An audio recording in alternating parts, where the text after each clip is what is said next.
Good morning, everyone. Good morning. My name is Shake Kaftaryan. I'm a U.S. State Department Fulbright Scholar assigned to the American University of Armenia, and it is my pleasure to be chairing this conference titled Empowerment of Girls and Women in Armenia.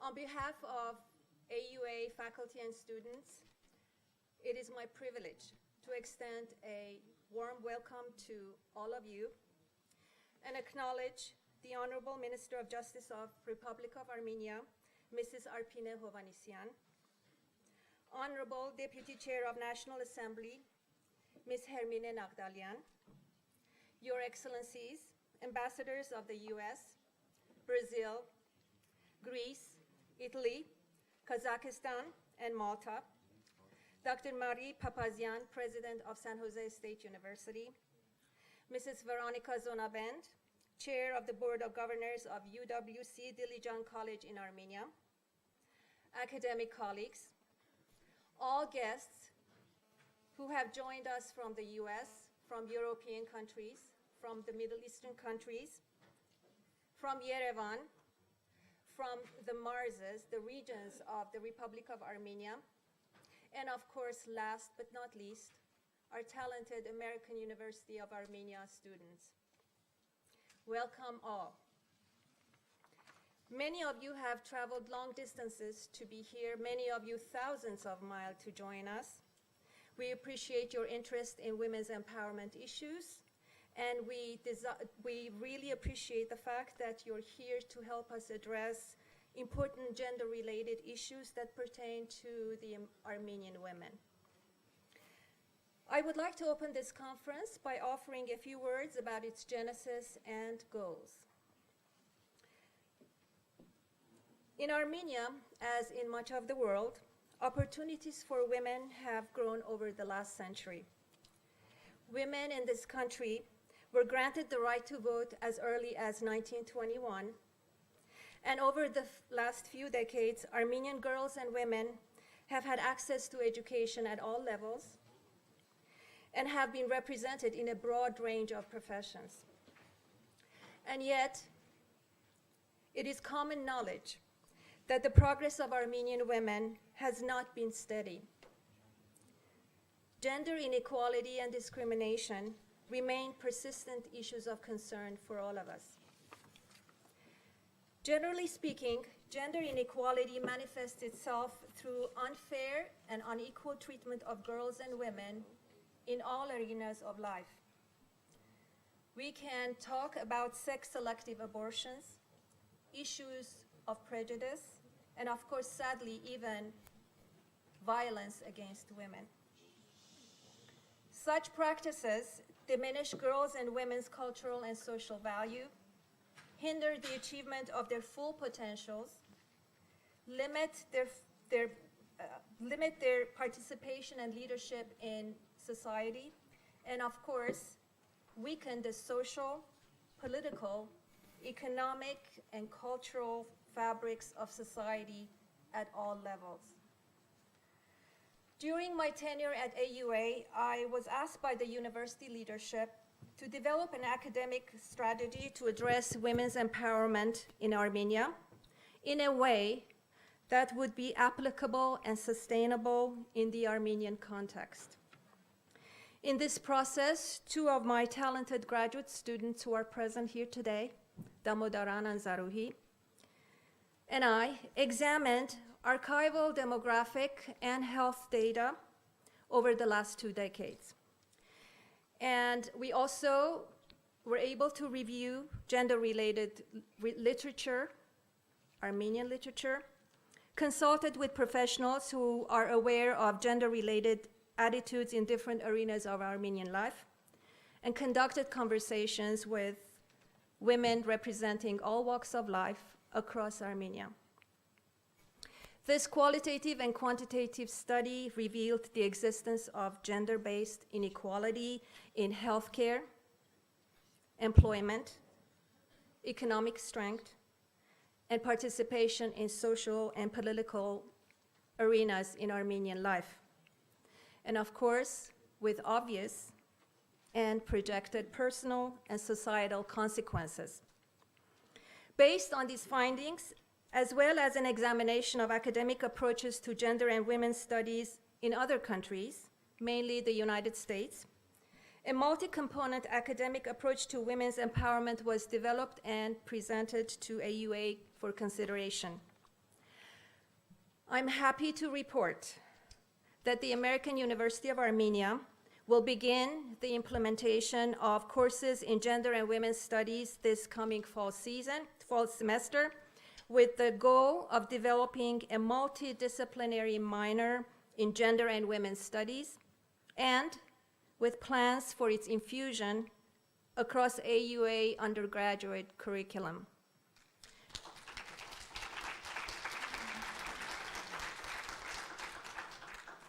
Therefore, this conference is seen as the first stage in AUA's Women's Empowerment Initiative. In this conference, we will collectively identify issues, foster awareness, help set an agenda in research, academic exchanges with other universities, social activism, and of course, academic programming. The defined goal of this conference is to address three major topics. One, to examine and learn about the immediate and long-lasting impact of gender inequality in the lives of girls, women, family, and society in general, globally speaking, and in Armenia specifically. Two, to share and discuss local and international models which have been effective in enhancing female empowerment. And three, to learn about international academic programs in women and gender studies, along with their records of sustained success. A call for abstracts for this conference was issued to international and Armenian scientific communities, and we are delighted to report to you that it produced an enthusiastic response, which led to this two-day conference for you. And in this conference, we will be offering several strands, many sessions, and the participation of close to 70 speakers in plenary and breakout presentation panels. This is phenomenal, and we thank all of you for joining us. We think that we have developed an interesting and thought-provoking program for you, which will hopefully ignite a broad-based discussion about global issues as well as issues that are specifically relevant to the Armenian context. At this point, I would like to offer a word of caution for all of us. It's important for us to remember that the examples of effective models of empowerment presented at these sessions should not, and I'd like to emphasize, should not be construed as evidence for their generalized implementation and/or effectiveness in Armenia. Please realize that these are just models of what has been done and what can be done in small contexts and limited groups. Our role in this gathering is to clearly discuss and realize how and if such models tested within small groups and limited settings may be scaled up, expanded, and generalized to larger groups. And two, if such models can be appropriately translated and adapted to the Armenian reality and context. Therefore, let's all remember the Armenian adage, Mi ծաղկով գարուն չի գա, translated to English, spring can't be experienced with one flower. Ինչ է? Տերևս սխալ ասեցի, բայց արդեն հասկացաք ինչ եմ ուզում ասել. It has been our goal to build not only a credible scientific conference for you, but also celebrate the accomplishments of Armenian women through music, book signing, and an art exhibition, reflecting the multifaceted contributions that women have made to this society. I hope that these sessions and celebrations will be informative, enjoyable, and fun. Please feel free to select and attend sessions that are aligned with your areas of interest. And please also remember that we have built in enough time in all of the sessions for all of you to participate in questions, answers, and discussions. And please also realize that whatever we capture, and our talented American University of Armenia students are going to capture the discussions and your recommendations. And please realize that ultimately what happens here and the discussions and the recommendations will inform AUA's Women's Empowerment Initiative. Before ending my convocation, let me say that this conference is the result of sincere dedication and collaboration of many individuals from within AUA and outside AUA, men and women alike. In the interest of time, I refer you to the acknowledgement sections of your program books, where you will see the names of those who were instrumental in bringing you this conference. In conclusion, I wish all of us a successful and enjoyable conference. And again, thank you very much for joining us.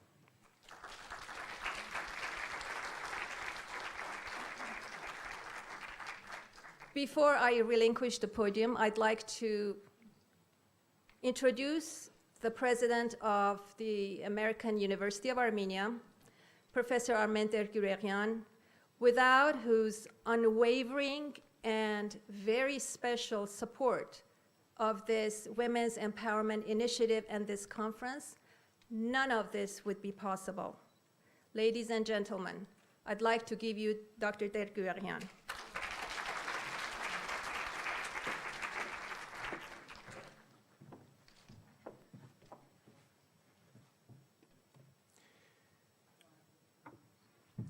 Your Excellencies, President Papazian, dear guests and colleagues, good morning, Barry Lewis, and welcome to the American University of Armenia. It is a great pleasure and honor for me to declare this conference on empowerment of girls and women in Armenia open. The topic of this conference is of great importance to the university, with women forming about 60% of our students, many of them among our very best students. We are naturally keen on making sure that our female students and graduates are empowered to develop their full potentials. More generally, we believe that girls and women in Armenia are smart, talented, and resilient. They have a lot to offer to advancing the economy and well-being of Armenia. Yet, their full potential is not tapped. For example, of 18 government ministers, only 2 are women, and of 131 members of the parliament, only 13 are women. In the private sector, while a growing number of top managers are women, many of them AUA graduates, the ratio is still strongly dominated by men. Clearly, there is a lot of work to do to close the gap and benefit from this untapped potential. The aim of this conference is to bring together women who are in managerial positions, successful entrepreneurs, and community leaders to discuss ways of empowering girls and women in Armenia. We want to learn from their experiences and chart a path forward. This conference, as Shake mentioned, this conference also serves as a precursor to the planning of a series of courses on women's and gender studies to start in fall 2007. Indeed, next fall, Dr. R.P. Balyan will be teaching a course on gender and social change. And in the spring of 2018, our provost, Dr. Randall Rhodes, unfortunately is attending a conference at this moment. He's not here. He will be teaching a course on women and gender in the visual arts. We hope that in due time and subject to the availability of funds, these courses will evolve into a multidisciplinary minor program in women's studies that will be available to all of our undergraduate students. Much needed, yes. We hope that these courses, as well as the curricular infusion of the discipline across AUS programs, will provide the necessary critical theory and knowledge to identify and address the social, economic, and political barriers girls and women encounter in Armenia, so that the nation can benefit from their full potential. The planning and execution of this conference has taken enormous effort. I want to express my sincere gratitude to several individuals who had key roles in this effort. Chief among them is Dr. Shaki Kaftarian, the chair of the conference, who did this conference as a part of our Fulbright visiting appointment at AUA, but the effort went well beyond what that appointment would entail. My sincere thanks also go to Valentina Kevorkian, who did most of the arrangements, and to Provost Rhodes, who provided much support to developing the program. As I mentioned, he should have been here, but he is attending the meeting of the Association of American International Colleges and Universities. I was supposed to be there as well, but I decided that this was more important.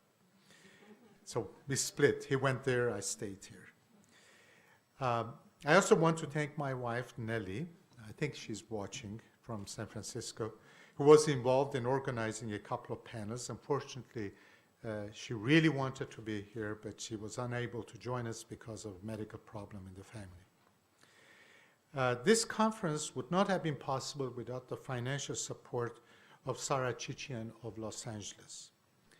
Our sincere thanks go to Sarah, who has been enormously generous to this university, including setting up an endowment in support of our Entrepreneurship and Product Innovation Center, EPIC. If you have time during your visit, EPIC is in the main building on the 5th floor. Make a visit there, please. We're also grateful to Victoria Aslanian. Is Victoria here? No, not yet. One of our speakers, she'll be speaking tomorrow, who has generously donated wonderful wine from her own winery, as well as, I believe, lunches. Yes. Victoria is a major force in Armenia. I think if there were several more of her, the Armenian economy would be in much better shape. Finally, I want to also express my thanks to AGBU chapter of Geneva, which through Talin Avakian's, is Talin here? Talin Avakian's efforts provided funds to support one of the courses that we'll be offering next year. I wish you all a very enjoyable and fruitful conference here. Before I leave, I would like to introduce the next speaker, our Honorable Minister of Justice, Arpirin Hovhannisyan. She assumed the position of the Minister of Justice earlier last year. In 2012, she was elected as a deputy of the National Assembly. From 2008 to 2011, she served as an advisor to the President of the Armenian National Assembly. Prior to that, she served as the assistant to the Chief of Staff to the President of the Republic of Armenia. Ms. Hovhannisyan has served as a lecturer in the chair of civil law of the Law Faculty of Yerevan State University. She's a leading specialist at the Division for Penitentiary Service Reforms of the Department for Judicial and Legal Reforms of the staff of the Ministry of Justice of the Republic of Armenia. She's a graduate of the Law Faculty of the Yerevan State University, and where she also completed her her postgraduate studies and holds a PhD in law. It's my pleasure to introduce the Honorable Minister.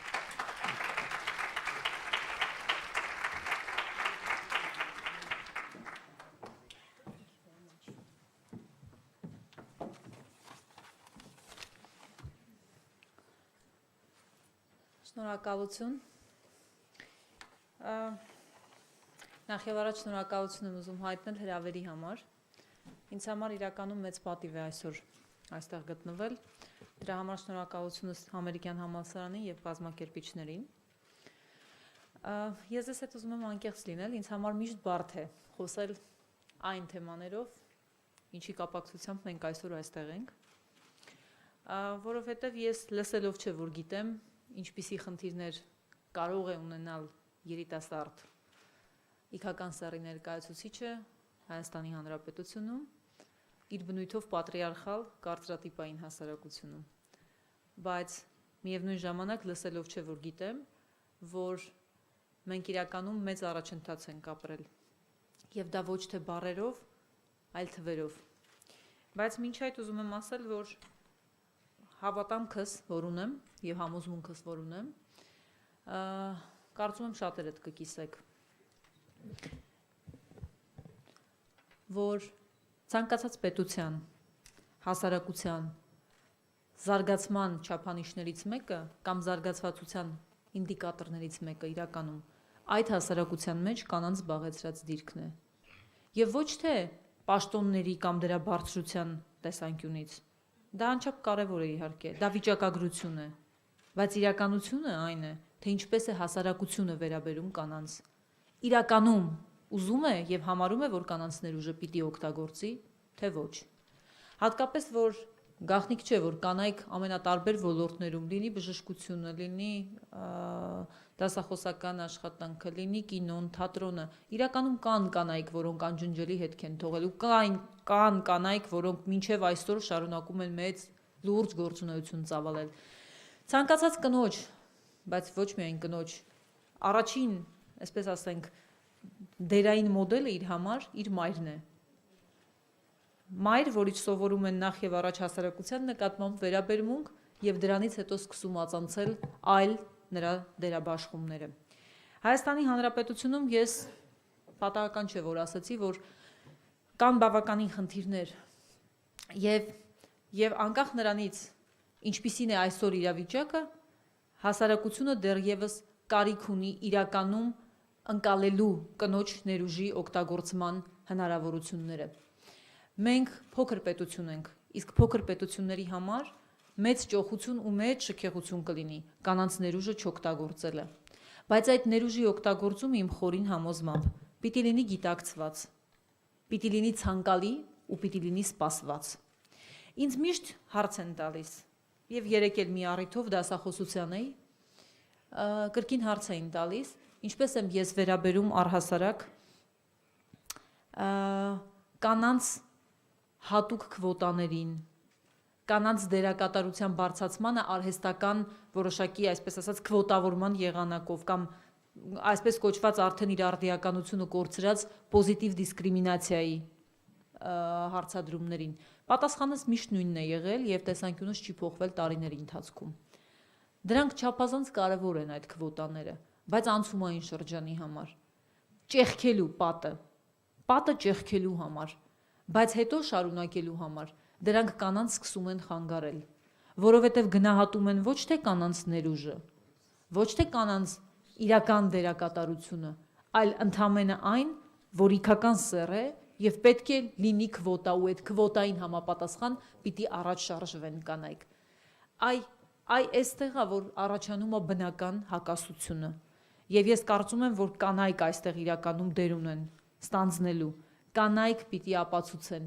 կանայք պիտի ցույց տան, որ իրենք իրականում ներուժ ունեն, իրականում իրենք կարող են եւ իրականում իրենք պետք է կարողանան եւ ոչ թե նրա համար, որ տղամարդկանց հասարակությունում հատկապես որպես շնորհ իրենց նվիրեն այդ քվոտաները։ Ես ուզում եմ մի քանի թիվ բերել, որը ցույց կտա նաեւ մեր քաղաքականության մեջ փոփոխությունները։ Ես արդարադատության նախարարության օրինակի վրա կբերեմ։ Եվ դա իմ հպարտությունն է դրա համար։ Այսօր Արդարադատության նախարարության կենտրոնական ապարատում 386 մարդ է աշխատում, որից 208-ը կանայք եւ աղջիկներ են։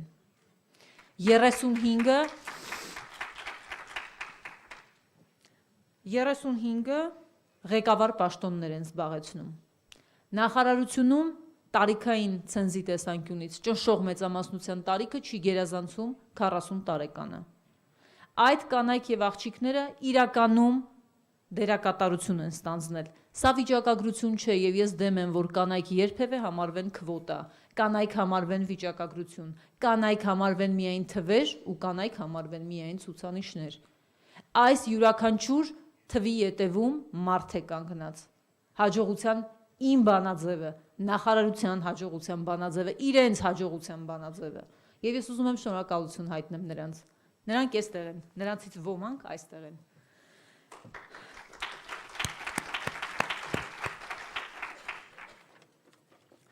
Եվ ուրեմն ամփոփելով խոսքս, ուզում եմ ասել, որ մեր հաջողության բանաձևը, մեր կրթվածությունն է, մեր պրոֆեսիոնալիզմը, մեր մասնագիտացվածությունը, մեր անընդհատ ցանկությունը շարժվել առաջ, անընդհատ ապացուցել ու ցույց տալ, որ մենք կարող ենք, որ մենք պետք է կարողանանք ու որ մենք իրականում հաջողելու ենք։ Ուրեմն միասին եկեք կարողանանք ամեն մեկս մեր բաժին քարը դնել այդ մեծ շենքի կառուցման հիմքում, որը անվանվելու է հետագայում կանանց եւ տղամարդկանց ոչ դասական իմաստով հավասար հասարակություն։ Շնորհակալություն ուշադրության համար եւ հաջողություն եմ մաղթում այս ձևաչափով կոնֆերանսի քննարկումներին։ Շնորհակալություն։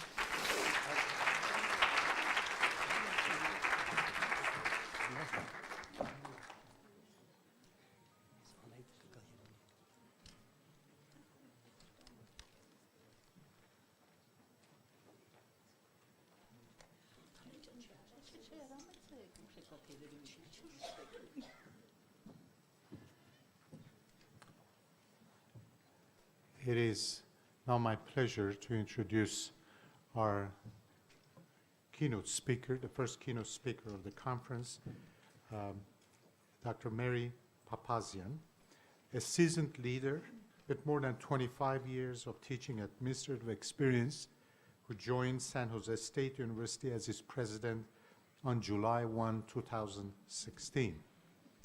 The founding campus in the California State University system, San Jose State University, serves nearly 35,000 students and is the only public university in Silicon Valley.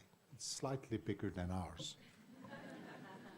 Prior to joining San Jose State University, Dr. Papazian served as president of Southern Connecticut State University in New Haven, Connecticut, where she also served as provost and senior vice president for academic affairs at Lehman College of the City University of New York, dean of College of Humanities and Social Sciences at Montclair State University in New Jersey, and associate dean of the College of Arts and Sciences at Oakland University in Rochester, Michigan. Dr. Papazian began her career at Oakland University, where she was an assistant associate and tenured professor of English. I must say I had the opportunity about a year ago to visit Southern Connecticut State University. She was loved as a president there. And I know that they were not very happy when Dr. Papazian moved to San Jose State University. Born and raised in Southern California, Dr. Papazian holds a bachelor's, master's, and PhD in English from the University of California, Los Angeles. Her scholarship focuses on Renaissance and early 17th century English literature, with a special emphasis on the works of John Donne and John Milton. She's a graduate of the Holy Martyrs Ferahian Armenian High School in Fresno, California, and recently was awarded the Saints Sahak and Mesrop Medal by His Holiness Catholicos Karakin II. It is my pleasure to introduce to you President Papazian.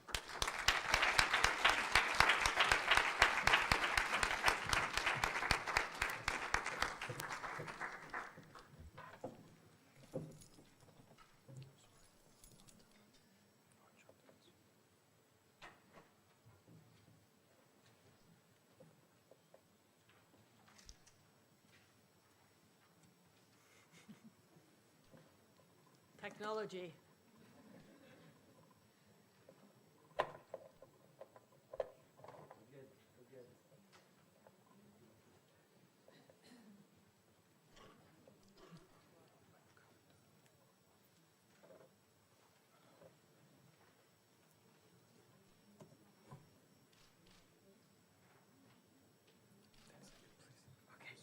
Okay.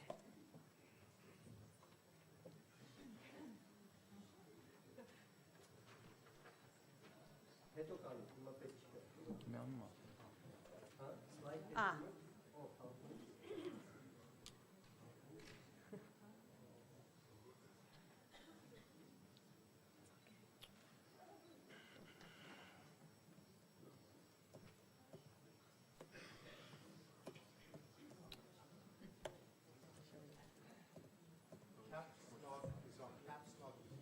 Actually, I turned off caps lock. It's okay. We'll just go without it. Thank you, President Derguroyan. We'll just leave that up there and not have it a distraction. That's okay. To our honorable ministers, it's a pleasure to have you join us as well. It's a real pleasure. As a fourth-generation Armenian-American woman and American University leader, it is a tremendous honor to have been invited to open this vitally important conference. And it is important. Empowering the girls and women of Armenia is a critical step in building a stable, sustainable future for this young republic, its people, and the region.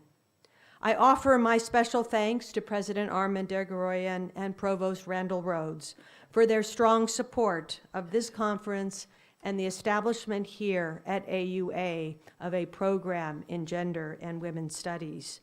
Such an initiative could not move forward without strong support from the university's leadership. I also want to congratulate Dr. Shake Kaftarian, who has been working, as you heard, as a Fulbright scholar at AUA throughout this academic year. Dr. Kaftarian conceived of this conference and has been a driving force behind its coming to fruition today. With the support of an outstanding staff, you have brought together scholars and supporters from Armenia and throughout the world to address this critical issue. We are all grateful. And finally, I am pleased to be sharing the plenary duties for this conference with Veronica Zonabed, whose philanthropic work to advance the people of Armenia through education, opportunity, and economic development is worthy of our appreciation and thanks.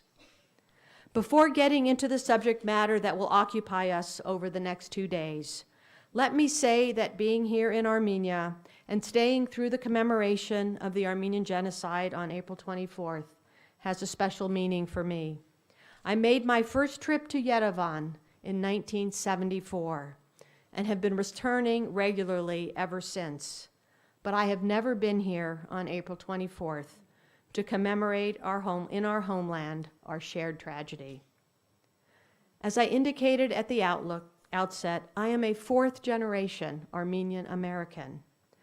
Thanks to a close-knit, deeply committed, and culturally engaged family, I have since early childhood understood, embraced, and celebrated my Armenian heritage. And even though my maternal grandfather's family was one of the first 10 Armenian families in Los Angeles, we have remained close to the community. I remember as a young child carrying a candle with a genocide survivor as we broke ground 50 years ago for the first Armenian Genocide Memorial in Montebello, California. And as you heard, I am a proud graduate of the first Armenian day school in America, Holy Martyrs Ferahian Armenian School in Encino, California. These experiences led me to an early understanding of the genocide and its devastating impacts. As I have matured, I increasingly became cognizant of its existential threat to our existence and of our collective responsibility to ensure that our community remains strong and prosper. It is our promise to our survivors, now saints, many of whom were women and children, that motivates our work today. Having been blessed with opportunities both professionally and personally, I, along with my husband, Dr. Dennis Papazian, and our family, have been committed to supporting our fledgling republic and our many communities throughout the Armenian diaspora. Dennis and I have joined many others in helping to establish monuments and memorials, churches, Armenian studies programs, educational and cultural institutions, and events such as this conference, which is equally or perhaps even more important. It was therefore an easy decision to join you this week. This university, established at the time of independence, is an essential educational, social, and cultural asset for the Republic of Armenia and its surrounding region. It has the power, through teaching, research, and service, to be an agent of profound social, educational, and cultural change. This conference, therefore, is a critical step in unleashing opportunities for the women and girls of Armenia. It is an investment in this nation's future. And here's why. As educators, we shape minds. We cultivate personal character. We ensure the talent needed to sustain a durable and thriving economy. It is no secret to you that Armenia's path to stability is complicated by past and present geopolitical issues, by its complex history, and by many other variables. This is a nation of 3 million men and women. It cannot afford to squander half of its intellectual and economic capacity. Why not harness every mind and every heart in striving to build a better Armenia, a stronger Armenia? That is why you are hosting this conference. That is why we are all here. And before getting to work, it is important to remember that you are not alone. Women the world over confront sexism and gender discrimination.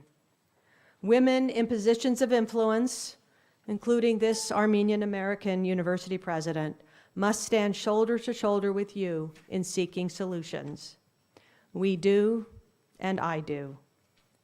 Gender discrimination is not only a regional problem or an Armenian problem. It remains a deeply pervasive challenge in the West, including the United States. I thought it might be informative if we examine briefly conditions in my corner of the world. The Pew Research Center last year analyzed generational wage gaps in the U.S. labor market. Gender was one of the variables studied. I'll start with a small bit of encouraging news. The wage gap for all women in the U.S. labor force is shrinking. Slowly. Very slowly. Because the U.S. is a diverse country, progress is uneven across different demographic groups. Indeed, data shows that in the U.S., progress is realized somewhat more quickly for white and Asian women than for African American and Hispanics, but the gap is narrowing. But here is the discouraging news. In 2015, according to Pew, women in the U.S. labor force still earn materially less than men for comparable work.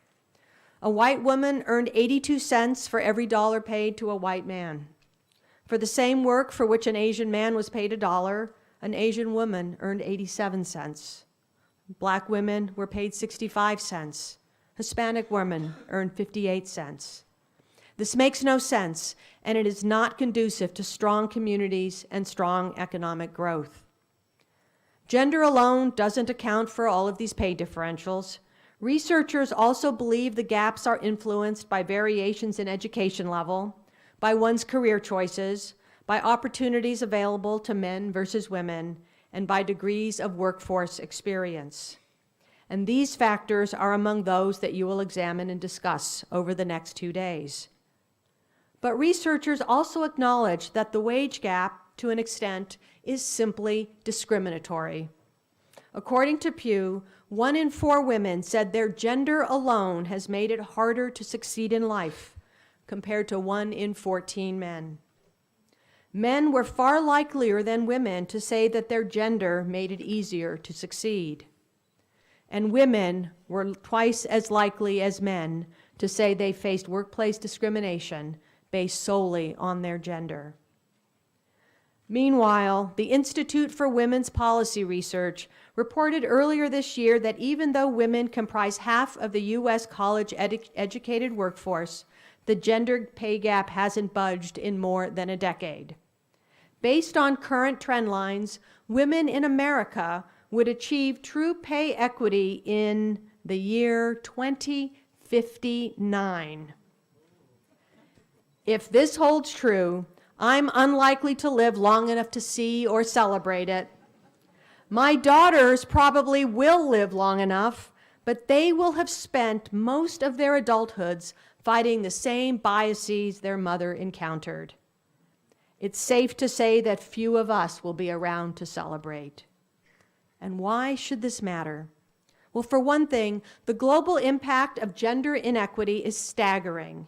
According to a McKinsey Global Institute study, true equity could add between 11 and 20% to global GDP by 2025.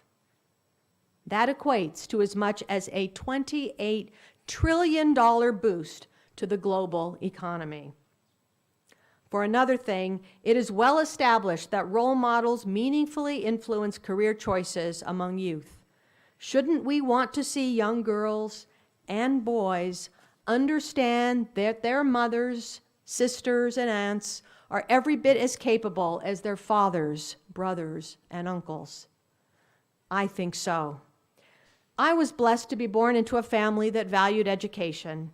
My mother was a wonderful role model, a career educator, and deeply beloved teacher at the Armenian High School in Southern California, where I grew up.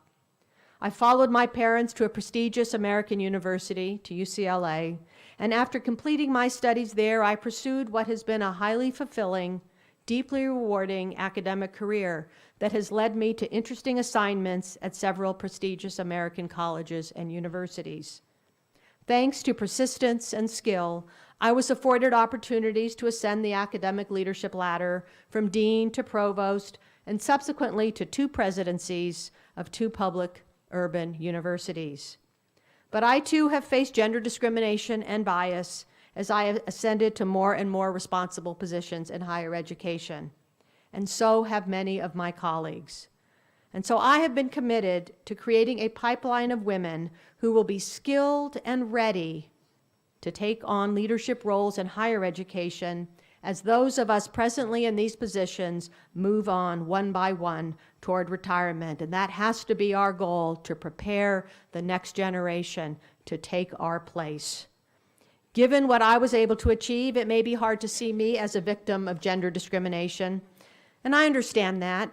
And in any case, I choose not to think of myself as a victim. But I know, and you know, that women in Armenia, in the United States, and around the world have faced and still face many forms of bias and discrimination. I am pragmatic enough to realize that these challenges will not be solved quickly. And so I think it is important to help women understand what these challenges look like, recognize them, and have strategies to negotiate around them. As an Armenian American woman leading one of America's most diverse comprehensive universities and the only public university in the Silicon Valley, I am afforded a unique vantage point. And from this perch, I see remarkably motivated, talented students from all walks of life. San Jose State University is a university of uncommon opportunity. First-generation students make up close to half of each entering new class. We know that 4-year degrees are transformative for the students who earn them, as well as for future generations. And we are transforming lives. San Jose State recently was ranked among America's top 10 universities for fueling upward economic and social mobility. And I am immensely proud of this. Most of our 35,000 students receive financial aid, public, private, or both. Many work part-time to minimize debt, even though it lengthens their time to degree. But our students are fiercely determined to succeed, And to many of them, success means landing a good job in Silicon Valley.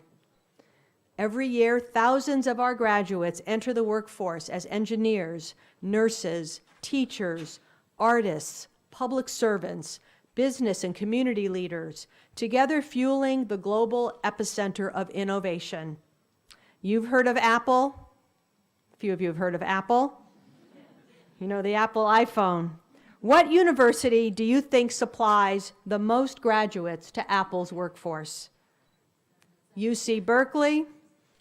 Stanford? That would make sense.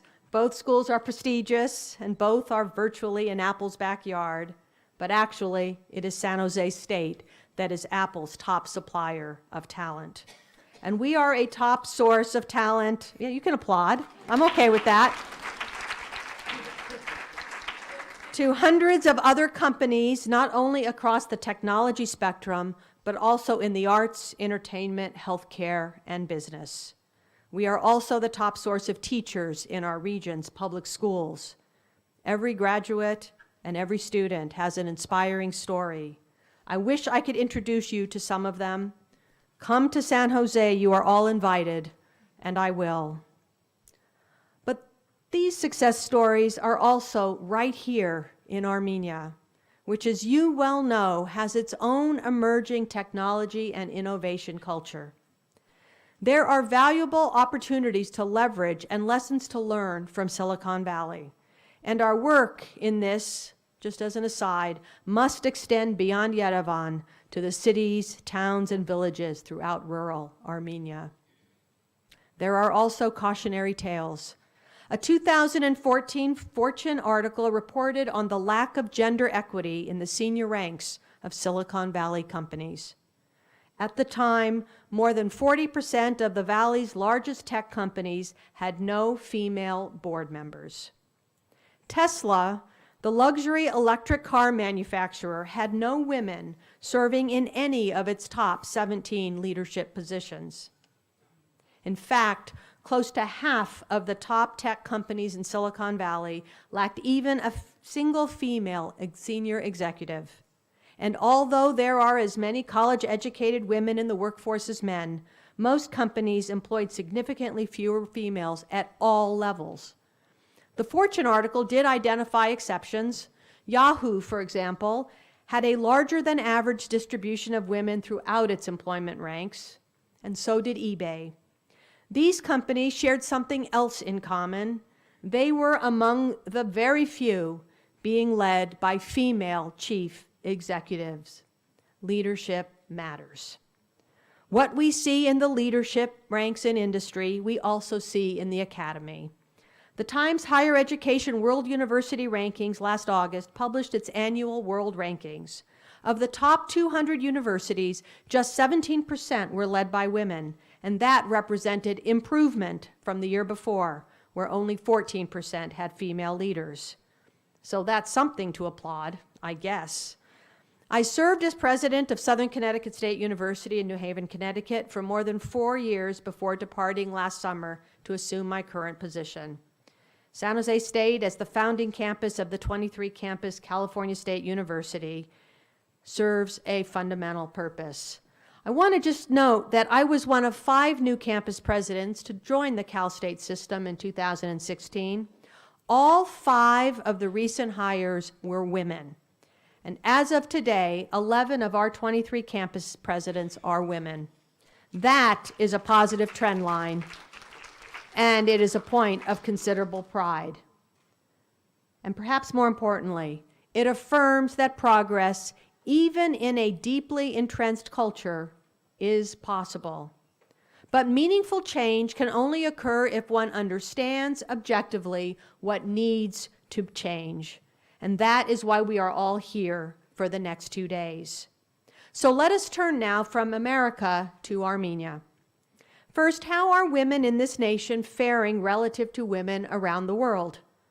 The World Economic Forum annually publishes a global gender gap index, seeking to understand how evenly resources and opportunities are allocated to women and men.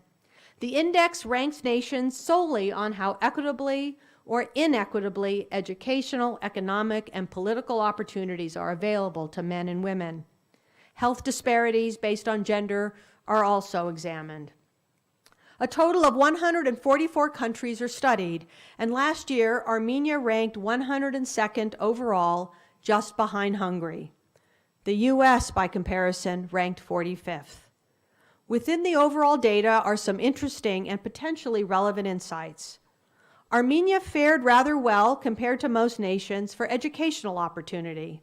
According to the study, more females than males were enrolled in the country's primary, secondary, and tertiary schools. On the other hand, women were less well represented in the labor force, especially in the management ranks, and on average were paid far less than men for similar work.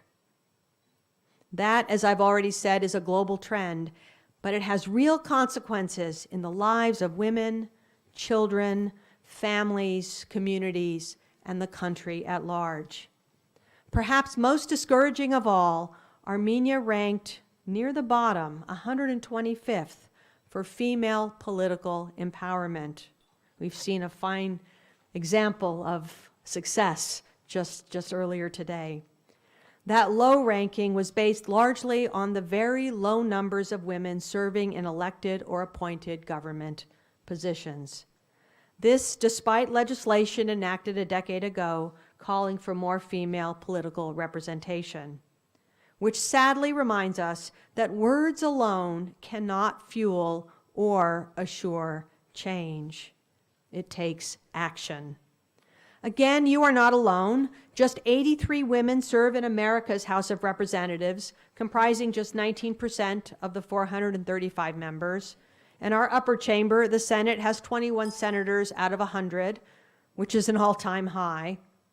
We know that conditions in Armenia are a function of complex geopolitical, economic, cultural, social, religious, and other factors, many of which will be addressed in the next 2 days of this conference. It would be naive to expect rapid progress to come overnight, but progress can come. Many of you are familiar with the Armenian ritual called the Agra Hatig, or Atam Hatig. You know it. As described in a recent New York Times article, the ritual involves placing within reach of baby boys and girls various objects representing different professions. They might include a microphone for entertainment, a stethoscope for medicine, scissors for a tailor, money for banking, a book for writing. So the theory goes, the object selected by the infant is a clue to her or his professional aptitude. Yerevan State University Cultural Studies professor Yulia Antonian told the Times that at one ceremony, the father of a baby girl asked that a ladle be placed beyond her reach, sparing her a destiny as a housewife, or at least giving her the choice to chart her own future. And so I ask you, what beyond relying on cultural rituals might be done to help chart a path forward for all of Armenia's women and girls? And I say all because the prospects of women and girls in Armenia's rural areas are more challenging than even those of women and girls here in Yerevan. And what might be done to close the gap between women's presence in educational schools here in Armenia and their presence in the labor force? That's a gap that we must be very concerned with. Let me offer a few thoughts. First, the fight for equity must be multidimensional and must include both women and men. I am impressed by the breadth and depth of the conference program, which will explore the role of women in families, professions, public service, the arts, the law, the classroom, and the media. You will hear from an impressive array of presenters bringing rich personal experiences to the conversation. Listen to them, question them, learn from them, and think about what true barriers are in the way and how they can be brought down. Second, this fight must be multi-generational. In America, we cannot wait for women to arrive at universities to introduce them to experiences and opportunities in science and technology, engineering and mathematics. By then, it is far too late. We are pushing science and math curricula down to grade schools. We are bringing science and technology and engineering competitions to middle schools where both boys and girls participate. And so must you. Third, this fight must be global. I bring perspective from America, where just 50 years ago, an executive order by President Lyndon Johnson outlawed discrimination based on gender. There is rich experience and context for Armenia to glean from other cultures and other societies. Your learning curve may be steeper, but your progress can be swifter. And wouldn't it be wonderful if you could lead the way? Learn from others' experience, try things, and offer solutions. The astounding young Pakistani resistor Malala Yousafzai, co-winner of the 2014 Nobel Peace Prize, visited San Jose State the year before I arrived. And I leave you with her words. I raise up my voice, Malala said, not so I can shout, but so that those without a voice can be heard. We cannot succeed when half of us are held back. That, my friends, is a worthy mission statement that gives hope to girls and women throughout the world. I am grateful for the opportunity to be with you, and I'm honored to support you in this important work. Armenia's girls and women are talented and innovative. They are determined to be leaders in building our homeland in all professions. It is our responsibility, indeed our obligation, to do all we can to ensure that they have voice, opportunity, and success. They will make us proud and ensure that our people and our homeland continues to thrive in the years and decades ahead. Without them, success will be far more difficult. Thank you so much, and for all the work that you do every day.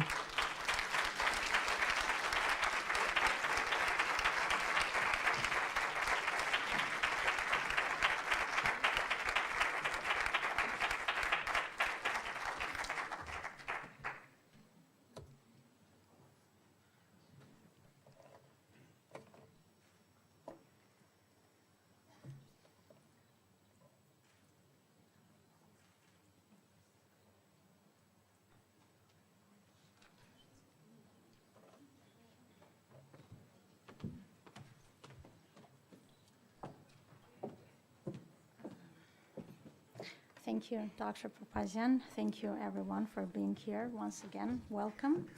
I'm Valentina Gevorgyan, researcher here at AUA and coordinator of this conference. In order for Armenia to progress in global economy, we'll need to make the best use of all of our available assets, including the human capital, the substantial amount of which is represented by women, both in number and potential. While selected studies represent that female students in Armenian secondary schools are doing much better as opposed to their male counterparts in different grade levels and across subject areas. At the same time, however, the women involvement in the labor force remains low. Entrepreneurship is limited, and households headed by women are at greater risk of poverty. To confront this reality, over the past several years, a number of mentoring programs have been established in Armenia to help women and to guide them and to provide the necessary support for them to succeed on their way to education, training, better skills, and for that matter, better life. During this panel, our first plenary panel, which is titled Reclaiming Our Future Through Mentoring and Supporting Girls and Women, we will discuss several of such mentoring programs, their success stories, and how each has sought to transform the future of our nation, one woman at a time. I would like now to introduce the speakers of our panel. The first speaker will be Lee Carter. Lee was a diplomat in the United States Foreign Service for 27 years, serving in posts in Papua New Guinea, Paris, Moscow, St. Petersburg, Saudi Arabia, Pakistan, and Switzerland, where she was chargée d'affaires. She was a peacekeeper in the multinational force in Egypt and a professor of national security studies at the Naval War College in Newport, Rhode Island. Lee has also worked as a consultant for the Bureau of Consular Affairs with recent assignments in Ethiopia, Canada, Turkey, Macedonia, Mexico, and Bangladesh. In 2011, she was part of the evacuation team in Tripoli, Libya. Since 2015, Ms. Carter has been supporting the Women's Mentoring Program initiated by the United States Embassy in Yerevan and the American University of Armenia. Our second speaker will be Shushan Doidoyan, who is the head of the Personal Data Protection Agency of the Ministry of Justice of Armenia. She is also the founder of the Freedom of Information Center of Armenia. In June 2015, at the Universal Rights Award ceremony, Ms. Doidoyan was awarded the Freedom Defender Award in recognition of her outstanding efforts pursuing freedom of information, transparency, and accountability in public decision-making. Ms. Doidoyan is also associate professor at the Yerevan State University. We will then give floor to Vartuhi Baloyan, who represents the Our Lady of Armenia Center, which is a socio-cultural educational institution established for the purpose of securing the overall development of orphaned, abandoned, and needy children. Prior to that, for 10 years, Vartuhi has been involved in a variety of initiatives aimed at providing educational, social, and healthcare opportunities to children residing in orphanages and daycare centers in Gyumri, which is the second largest city of Armenia. Our last speaker will be Naira Manukyan, who represents Huso Aigi Young Women Charitable Foundation. The mission of Huso Aigi, which in Armenian means Garden of Hope, is to help young impoverished girls between the ages of 17 and 22 who live in Armenian Marses to pursue college education, training, and internship programs. The objective of Huso Aigi is to help at-risk young girls to become responsible members of their communities. We will first give the floor to our speakers, and then we will take some questions from the audience. And with that, Lee, the floor is yours. Can everyone hear me in the back? If someone in the back row puts their, oh good, thank you, thanks. Good morning, everyone. It's a real pleasure and honor for me to be here today with you all. I'm going to just say a few words about our embassy mentoring program for women, and then just add a few observations from my own life. The Women's Mentoring Program started in December 2009 at the embassy. At that time, it was probably the first formal mentoring program in Armenia for women. The embassy partners with the American University of Armenia, and the program pairs women graduate students with successful women from a variety of fields. During the first year of the program, only AUA students were involved. After the successful completion of the program, the embassy enlarged the networking and involved House Aigi charitable organization students as mentees, as well as Merdun. In 2013 and 14, we included in the program Kapan, Gyumri, and Vanadzor to expand the reach of the program. Since December 2009, 230 mentors and 230 mentees have been paired and involved in the program. This past year, 2016 to 2017, the U.S. Embassy's mentoring program ran from March 30th just to April 6th, recently finishing its past year. This was the fourth year of the program, which is a partnership between the U.S. Embassy, the Political Science and International Affairs program at the American University of Armenia, and the Women and Youth Development and Support NGO. During this past year, we had 60 pairs matched in the mentoring program. The program is designed to empower the next generation of Armenian women leaders on their path to personal fulfillment and professional development through mentoring. Mentors who come from all spheres in Armenia are encouraged to meet with their mentees on a regular basis to share professional and personal advice. We have special events during the year, nights of networking, presentations organized by the embassy, and various other ad hoc events. And now I'd just like to make a few personal comments from my own experience about about mentoring in general and empowerment. I've seen a lot of change in my own lifetime, and listening to Dr. Papazian, who were approximate peers, I think we've been through many of the same experiences. And what I'd like to say to younger women out there is, don't despair. If the road seems hard, especially when you're young and you can't see a way forward, you all will see changes that I can only begin to imagine, and I envy you that, the journey ahead of you. And as you seek out role models, mentors, the relationship can seem very strange and artificial at first. It doesn't have to be a passive, transactional relationship. It can really take off when it transcends those boundaries. At first it can be awkward, or you don't bond with your mentor. The person that you've ended up with doesn't seem like someone who can help you, or you don't even know where to start. You don't know the questions to ask. Ideally, your mentor will become someone who can tell you awkward truths that other people won't dare tell you. We live in an era of constant feedback. We are always being evaluated and monitored. This can be overwhelming. A powerful thing I learned a long time ago was to stop focusing on the things you're not good at and try to develop the skills you already have. We were, in our system of government employees, we are constantly being evaluated through 360 mechanisms, which give us feedback from peers, people we supervise, and the people that supervise us.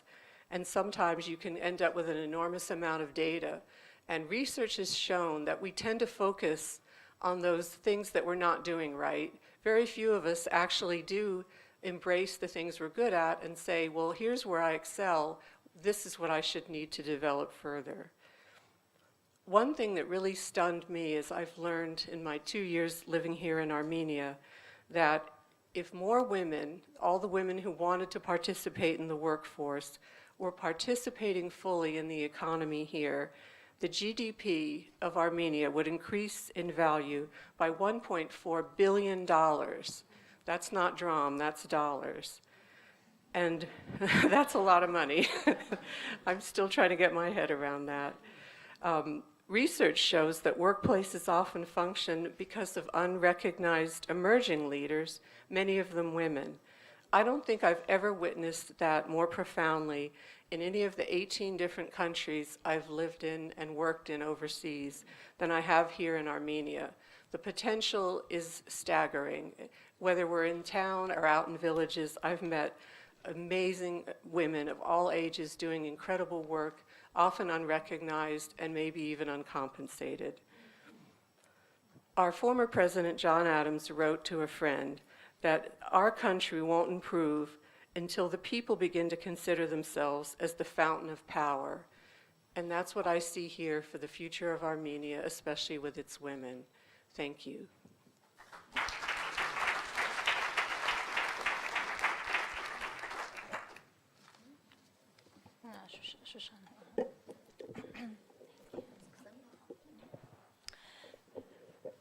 Շնորհակալ եմ հրավերի համար։ Արդեն 4 տարի շարունակ պատիվ եմ ունեցել ներգրավել մենթորական ծրագրում որպես մենթոր եւ ամեն անգամ հրավերն ընդունել եմ մեծագույն պատասխանատվությամբ եւ սիրով։ Հիմա բացատրեմ թե ինչու։ Թեև դա ինձանից իսկապես պահանջում է ժամանակ, որոշակի ներդրումներ, ես լինելով շատ բազմազբաղ մարդ, ինչպես մեզանից յուրաքանչյուրը է համարում, բայց ես անպայման մեծ պատասխանատվություն եմ ինձ համար համարել մեծ ներդրում ունենալ այս ծրագրում եւ հատկապես իմ մենթիի Լուսինե Էքսուզյանի համար լինել իսկապես այն ռոլ մոդելը, որի մասին այս կոնֆերանսի ընթացքում այսքան խոսվում է։ Առաջին այս ծրագիրը ինձ համար, ինչպես ասեցի, մեծ պատասխանատվություն է։ Ինչու՞։ Չէ՞ որ մենթորը հնարավորություն է ստանում կերտելու, որոշակի առումով կերտելու իր մենթիի վաղվա օրը։ Դժվար է պատկերացնել, թե ինչպես կզարգանար, կընթանար մենթիի կյանքի ուղին, եթե չհանդիպեր ու չաշխատեր հենց իր մենթորի հետ։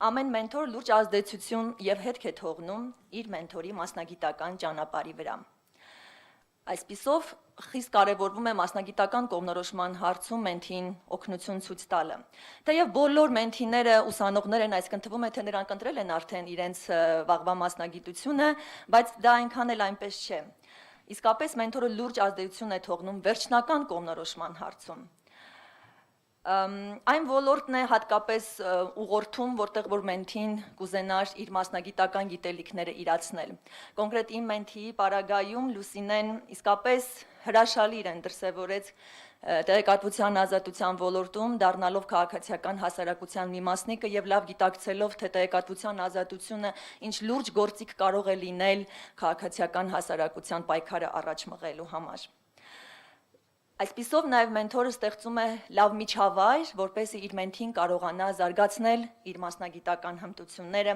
եւ դրանք կիրառել պրակտիկայում։ Գիտակցել իր առաքելությունը, ընկալել իր ունակությունները եւ դրանք ավելի զարգացնել, նաև գիտակցել թե ինչ թերություններ ունի եւ դրանք փորձել շտկել հենց պրակտիկ աշխատանքում։ Շատ բացառիկ կարևորում եմ վստահության հարցը, որպեսզի մեկը մյուսին վստահեն, մենթորը մենթիին եւ մենթին մենթորին։ Եվ այս զույգը կկայանա, հաջողությամբ կպասակվի նրանց աշխատանքը, եթե իսկապես արկա լինի վստահություն։ Ես երջանիկ եի 2016 թվականի դեկտեմբերի 12-ին, երբ իմ մենթին Լուսինե Էքսուզյանը Հայաստանը ներկայացնում էր Վիեննայում ԵԱՀԿ կազմակերպած կոնֆերանսին ներկայացնելով տեղեկատվության ազատության իրավիճակը Հայաստանում։ Իմ գործընկերներից շատերն էին կասկածում, ասում էին պետք չէ նրան վստահել, դեռևս այնքան չի աճել, չի զարգացել, որպեսզի նման պատասխանատու ելույթ երկիրը ներկայացնելու համար վստահենք հենց Լուսինեին, բայց իմ պատասխանը շատ կարճ եղավ. ոչ, պետք է նրան վստահել եւ նա կարող է։ Եվ կոնֆերանսին ներկա բոլոր անդամ երկրները ԵԱՀԿ բոլոր ներկայացուցիչները իսկապես զարմացել էին այն էնտուզիազմով, այն գիտելիքով եւ այն հասուն ելույթով, որ ներկայացրեց Լուսինեն եւ արժանացավ բոլորի հիացմունքին։ Դա ինձ համար իմ աշխատանքի այս մեկ տարվա ամենակարևոր գնահատականն էր։ Ինձ նաեւ հաճախ հարցնում են, թե ինչպես ես հասցնում պատասխանատու աշխատանք ունես, ղեկավարում ես գործակալություն, նաև բազմազավակ մայրիկ եմ, ունեմ 4 բալիկ, բայց նաև մենթորություն անպայման զբաղվում եմ եւ նաև այլ հանրային գործունեությամբ անպայմանորեն զբաղվում եմ։ Եվ ես իսկապես կարծում եմ, որ կինը շատ հզոր է։ Հզոր բարի ամբողջ խորությամբ, որ նա կարող է իսկապես ղեկավարել, իսկապես տանը լինել սիրող մայր, հասցնել իր տնային բոլոր պարտականությունները, ժամանակ անցկացնել իր բալիկների հետ, միաժամանակ նաև հրաշալի իրականացնել իր աշխատանքային պարտականությունները աշխատավայրում եւ լինել նաև հանրային հասարակական գործիչ։ Բայց շատ կարևոր է այն գաղափարը, որ երբեք աշխատանքը չպետք է անել ընտանիքի հաշվին։ Այն բոլոր դեպքերում, երբ որ ես տեսնում եմ, զգում եմ, որ այ կարող է իմ կարիերան, իմ առաջ խաղացումը ինչ որ առումով վտանգել իմ ընտանեկան խաղաղությունը, ես անպայման մի փոքր հետ եմ քաշվում, փորձելով նորից վերագտնել այն բալանսը, որ պետք է անպայման իմաստուն կինը կարողանա ձևավորել ընտանիքի եւ աշխատանքի միջեւ։ Սա շատ կարևոր բանալի է, որ ամեն կին ինքը պետք է հասկանա այդ որտեղ է այդ ոսկե միջինը, որպեսզի կարողանա երկուսն էլ շատ լավ կատարել։ Ի վերջո հրաշալի գիտակցել, որ մենթիի ապագայի կերտման գործում ներդրում ես ունեցել եւ դեպի կայացում ու հաջողություն տանող են մեծ աստիճանի վրա մի փոքր հարթակ ես ավելացրել, որով նա պետք է վեր բարձրանա։ Եվ հիմա ծրագրի վերջում ես իսկապես մեծագույն հպարտություն եմ զգում, որ եղել եմ հենց Լուսինեի մենթորը եւ որովհետեւ նրա հավատում եմ նրա ուժերին։ Եվ վերջում խոսքս կուզենայի ավարտել Հիլարի Քլինթոնի շատ կարևոր հզոր մի ելույթներից մեկով, վերջին խոսքով, որով ավարտեց նա իր ելույթը. աղջիկներ եւ կանայք, ունեցեք երազանք, վստահեք ձեր ուժերին եւ համարձակ առաջ գնացեք, երբեք չկասկածեք, որ հզոր եք եւ ձեր երազանքներն իրականացնելու համար ձեզ տրվելու է լավագույն հնարավորությունը եւ շանսը։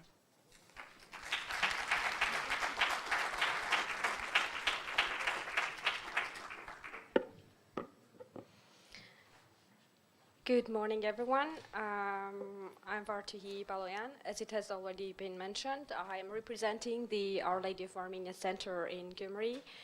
which is a social educational childcare institution established right after the devastating earthquake of 1988 by the Sisters of the Immaculate, Armenian Sisters of the Immaculate Conception, who arrived in Armenia right after the earthquake. And Sister Arisia Xajonian, who is now Mother Arisia Xajonian, was the founder and directress of the center, who is providing educational opportunities, a home environment, healthcare, and everything young girls and children in general who have no family environments need. So today I'm going to talk about some steps that are directed towards empowerment of these underprivileged children and adults who are deprived of opportunities to grow up in regular family environments. I'd like to quote Maria Montessori before I start, whose many pedagogical approaches have been used at the center, and I think that this quote is something that is helping all of us to have a better understanding of children under our care and to provide better opportunities for them. What they need, I think that these lines just comprise what they really need and what we should give to them. Joy, feeling one's own value, being appreciated and loved by others, feeling useful and capable of production are all factors of enormous value for the human soul. So it is widely known that empowerment of women and girls is a multi-dimensional process, and it contains many components. It's been studied in economics, social, political, personal, and many other aspects, depending on the purpose of research and interests. This current review is based on the observations performed as a result of personal encounter with these young girls living outside of a family environment. At the same time, there is no intention to stereotype these young females. However, unfortunately, research shows that the number of institutionalized children ending up on streets is relatively higher in Armenia up to date. In order to be able to provide guided assistance to such females, it's always required to identify the challenges that they are facing so that relevant solutions are offered. Unfortunately, the first challenge is that for most of the girls living in institutions of childcare, being a boarding school or an orphanage, is that they do not have real role models of their mothers and fathers. So that's very important to help them have a positive role model. And sometimes some employees of the organization are encouraged to act as role models for these young females, especially the young personnel, to interact with them and speak about real family environments and real relationships with parents, children, and other members of the family.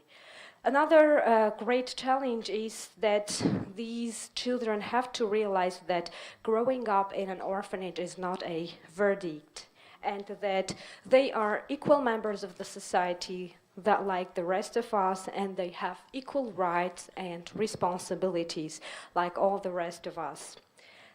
And it is very important to help all of them realize that that's not their fault, that they are not at home, but they are in a childcare institution. So, faithful to its aim, which is providing educational opportunities and life skills to these children and youth entrusted to its care, the center has always been trying to help its young females become educated, skilled, independent, and self-sufficient adults.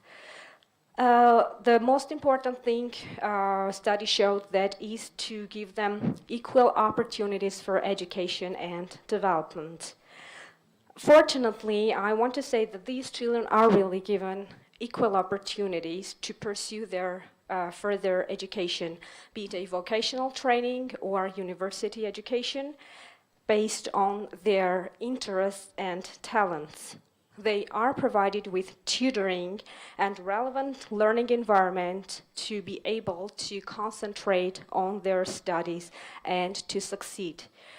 It is well known that education is something that helps to build self-confidence and personal independence. So we were able to work positively in order to have a lot of positive changes in the lives of these children.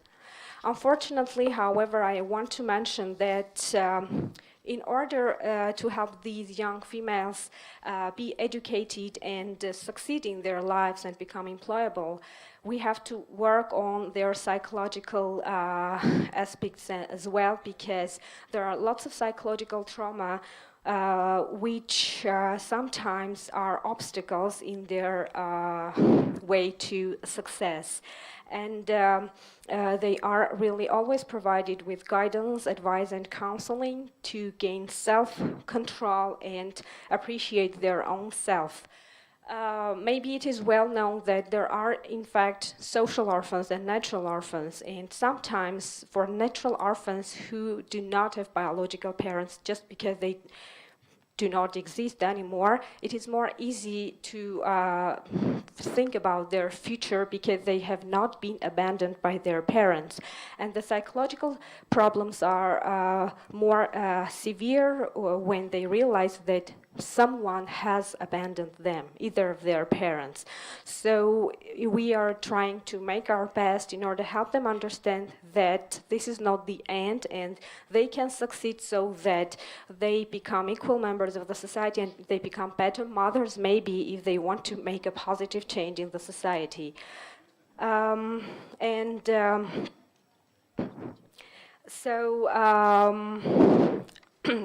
And one very important aspect that we have been focusing on is educating them through art and music.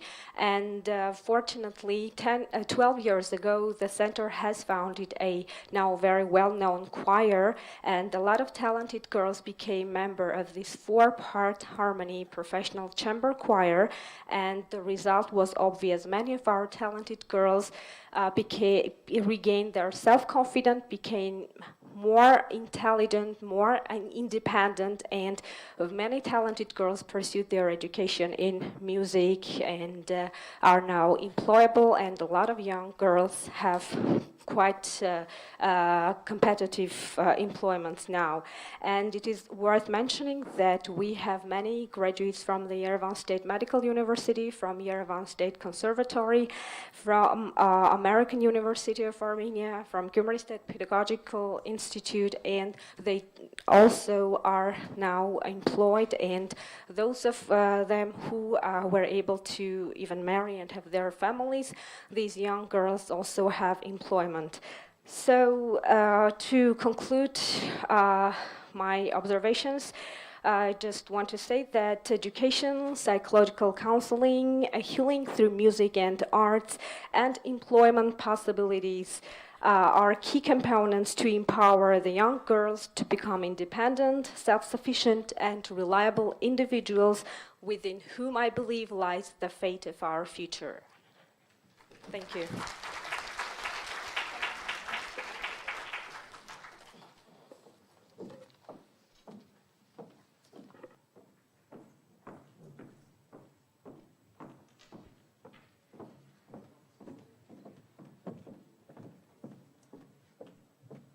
Sorry.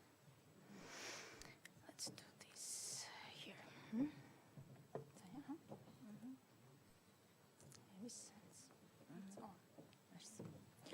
Բարև ձեզ։ Երիտասարդ աղջիկների բարեգործական հիմնադրամը Young Women Charitable Foundation-ը ստեղծվել է 2004 թվականին ԱՄՆ-ի և Ֆրանսիայի Բաղջանների ընտանիքի կողմից։ 2005 թվականից սկսած գործում է Հուսո այգի ծրագիրը, որը կոչված է օգնել մարզերից եկած աղջիկներին ինքնահաստատվել, կայանալ և ստանալ մասնագիտական կրթություն։ Հուսո այգին համագործակցում է Հայաստանի բոլոր մարզերի հետ։ Ծրագրում ընդգրկվում են 17-ից 22 տարեկան աղջիկներ, որոնք ունեն ուսում ստանալու ձգտում եւ պատրաստակամություն։ Նրանք ապրում են սոցիալապես վատ ծանր պայմաններում։ Ոմանք միակողմանի կամ երկկողմանի ծնողազուրկ են, ուստի եւ հանդիսանում են հասարակության խոցելի խավերից մեկը։ Այդ պատճառով նման խմբի աղջիկները կամ ամուսնանում են դպրոցը ավարտելուց հետո, կամ վատագույն դեպքում դառնում են մարդկային թրաֆիկինգի զոհեր։ 12 տարվա ընթացքում 104 աղջիկ մասնակցել են հուսո այգի ծրագրին, որը ունի երկու հիմնական նպատակ՝ անձնային աճ եւ զարգացում, մասնագիտական կրթություն։ Աղջիկները ընդգրկվում են ծրագրում որոշակի թեստեր անցնելուց հետո, եւ հուսո այգի ծրագիրը իրենց ապահովում է միջին մասնագիտական կամ բարձրագույն կրթություն տարբեր ուսումնական հաստատություններում, հաշվի առնելով մարզերում պահանջվող մասնագիտությունների կարիքը։ Ուսմանը զուգահեռ ապահովում է մասնակցություն թրեյնինգների, սեմինարների, տարբեր կազմակերպությունների կողմից ներկայացուցիչների մասնակցությամբ։ Նրանք աղջիկների հետ կիսում են իրենց փորձը եւ գիտելիքը։ Հուսո այգին նաև ապահովում է մայրենի եւ օտար լեզուների, ինֆորմատիկայի դասընթացների կազմակերպում։ Սեմինարները ընդգրկում են մարդու իրավունքի, մարմնի հիգիենայի, ժամանակի կառավարման, թրաֆիկինգի, կանանց ձեռներեցության հետ կապված հարցեր եւ ուղղված են աղջիկների կրթությանը զուգահեռ նրանց օգնել դառնալ պատասխանատու, ինքնուրույն անկախ անձ, հետագայում իրենց մարզերի զարգացման ծրագրերում ընդգրկվելու նպատակով։ Հուսո այգին իր ապահով եւ ուշադիր միջավայրում ապահովում է աղջիկներին նաեւ մշակութային եւ գեղարվեստական ծրագրեր, մասնակցություն կինո, թատրոն, թանգարաններ, տարբեր ծրագրեր, որոնք տեղի են ունենում Երևանում եւ Հայաստանի շրջաններում։ Յուրաքանչյուր այցելությունից հետո տեղի են ունենում քննարկումներ եւ տարբեր տեսակի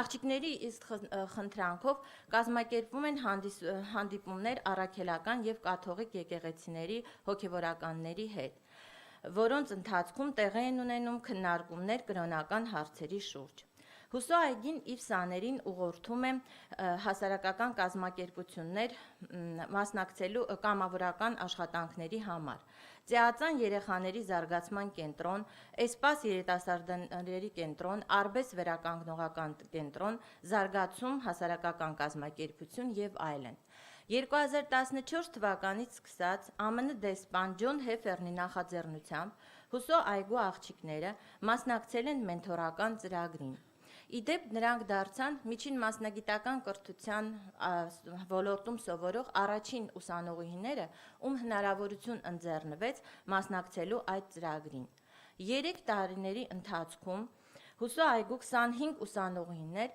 ձեռք բերեցին մենթորներ իդեմս Հայաստանի գործարար կանանց։ Տարին մեկ անգամ հուսո այգում գումարվում է խորհրդատվականների խորհուրդ, որի կազմում են մասնագետ կանայք Հայաստանից կամ արտերկրից։ Հուսո այգու ճկունությունը թույլ է տալիս փոփոխել եւ համալրել ծրագիրը ըստ երկրում տեղի ունեցող պահանջարկների եւ փոփոխությունների։ Այսպիսով 2016-17 թվականին տեղի է ունեցել հուսո այգին իր դռներն է բացել մի նոր ծրագրի առջև, որը ընդգրկում է արդեն իսկ մարզերից եկած աղջիկներին, որոնք արդեն սովորում են համալսարանների տարբեր կուրսերի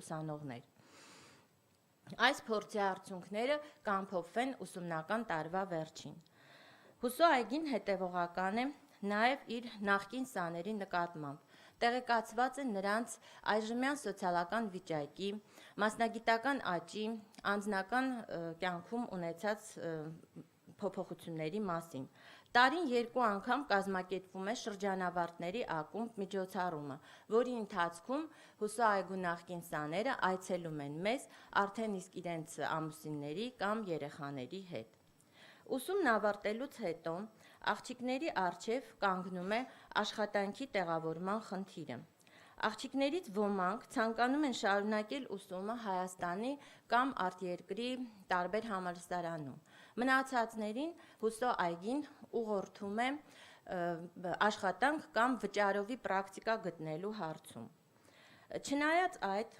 այդ ամենին, ստիպված ենք հավաստել, որ մեր հիմնական նպատակը, որն էր վերադարձ դեպի մարզեր, երբեմն չի իրականանում մարզերում աշխատատեղերի բացակայության պատճառով, եւ աղջիկները ստիպված են լինում վերադառնալ Երևան աշխատանք գտնելու համար։ Վերջիններիս հուսո այգին տրամադրում է մի այլ մասնաշենք, որտեղ նրանք ապրում են անկախ եւ ինքնուրույն են կազմակերպում իրենց առօրյան։ 12 տարիների ընթացքում ապահովելով աղջիկներին կրթություն, կեցության պայմաններ, լինելով նրանց կողքին եւ ուղղորդելով նրանց հասուն կյանք, հուսո այգին հնարավորություն է տվել աղջիկներին դառնալ պատասխանատու եւ գիտակից քաղաքացիներ։ Այս առաքելությունը կյանքի կոչելու եւ իրենց առատաձեռն ֆինանսական աջակցության համար հիմնադրամի անունից շնորհակալություն եմ հայտնում Շվեյցարիայի, Ֆրանսիայի, ԱՄՆ-ի եւ Հայաստանում գործող հիմնադրամներին։ Ցանկանում եմ նաև շնորհակալական խոսքս հղել բոլոր նրանց, լինի դա անհատ, կազմակերպություն, թե ասոցիացիա, ովքեր այս կամ այն ձևով մասնակցել են հուսո այգի ծրագրի իրագործմանը եւ զարգացմանը։ Ամփոփելով խոսքս ասեմ, որ 104 հուսո այգու աղջիկ ձեռք են բերել հետևյալ մասնագիտությունները՝ լեզվաբան, ուսուցիչ, երաժիշտ, հաշվապահ, մանկաբարձ, ատամնատեխնիկ, կարող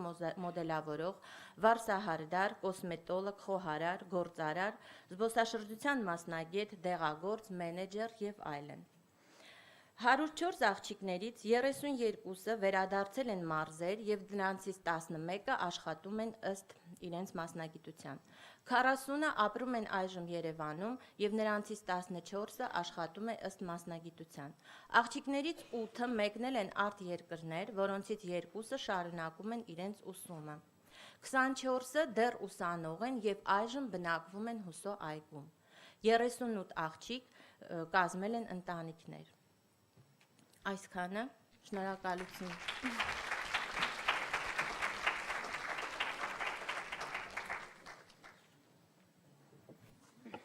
Շնորհակալություն բոլոր զեկուցողներից.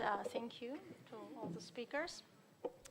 If there are any questions in the audience, we have 2 microphones on both sides of the auditorium. Please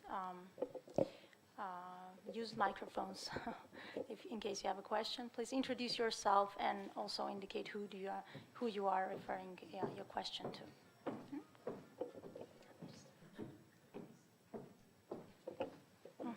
Yeah, please, Anahita. Anahit Ordzian, Assistant Vice President, American University of Armenia. Thank you very much for the presentations. I have a question for Ms. Carter. You mentioned about research which has shown that with equality, the GDP of Armenia would be higher by 1.4 billion. Can you clarify what specific research we can quote? Because that's an important number to really use. Thank you. No, that's a great question, and I'm going to refer you to my husband in the first row because he's where I got the statistic from, and I should have asked you for the source. But if not, we can find it out and give it to you later. But I'm happy to share it with you. It's from a World Bank study. It was done in 2015 on the impact of not allowing Armenian women full access to the economy, and its conclusion reached then. And it's a very powerful figure, and it's one that I bring to the government's attention all the time. So thank you.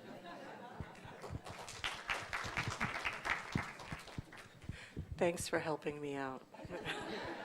You're my mentor. Okay, now. I'm Anahit Ghazarian from American University of Armenia Extension. My question is to Vartuhi Baloyan. Thank you for all panelists for the interesting and informative presentations. Dear Vartuhi, you have said that it's not their fault that they are in child care centers. Are you taking steps to prepare the society to accept children as the full members of society? Thank you.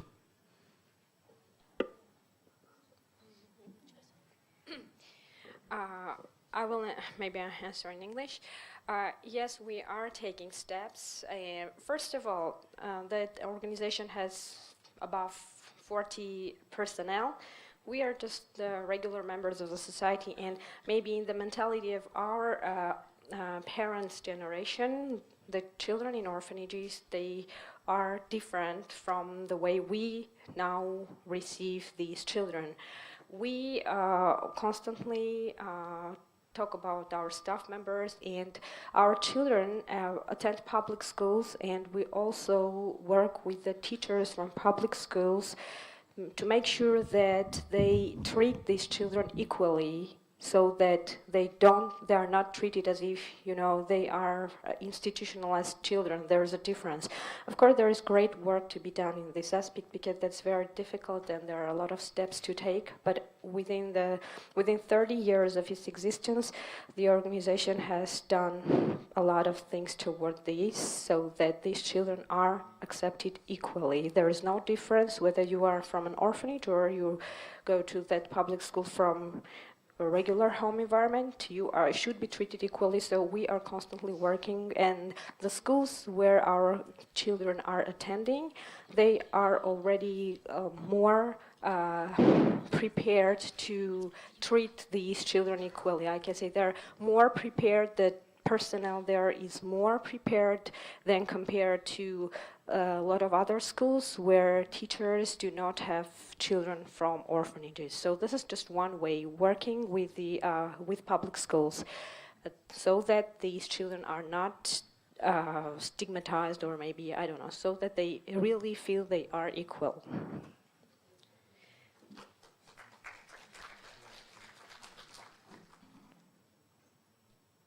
You have a question? Yes. My name is Leslie Popoff. I'm the UN representative for the humanitarian organization Meaningful World. We're actually here on a 2-week humanitarian mission. I'd like to ask anyone on the panel to tell us a little bit about your initiative working with boys and young men, and what is their gut reaction to the work that you're doing?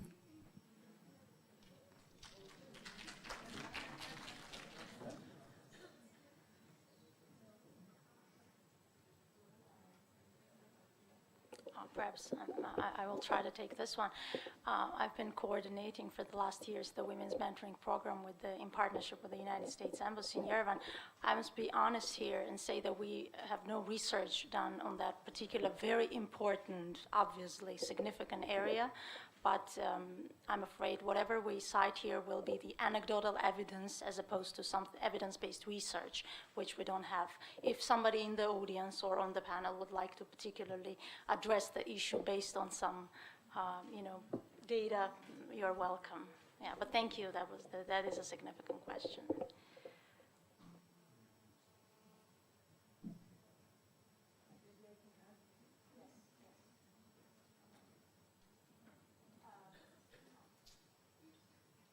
Hasmik Sahakian has been also working with us on the mentoring program, so perhaps she would like to comment.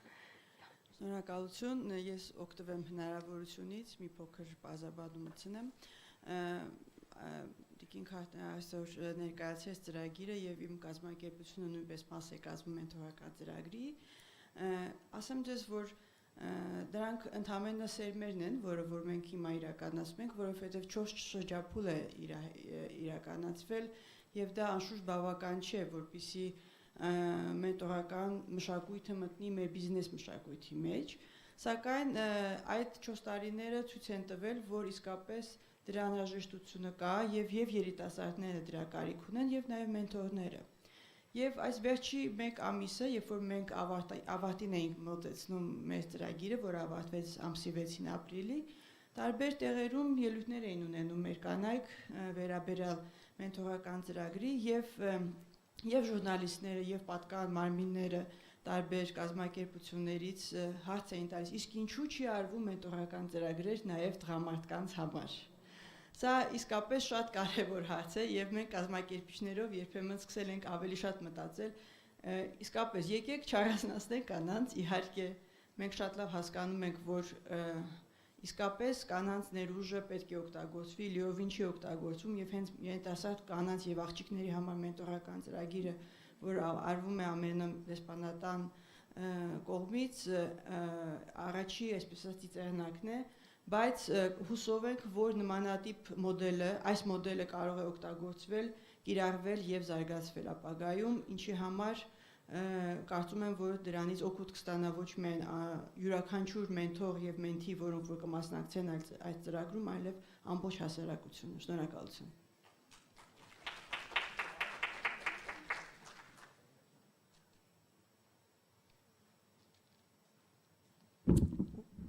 Hi, Laura Dertadian from the Bay Area, California. I represent financial services industry.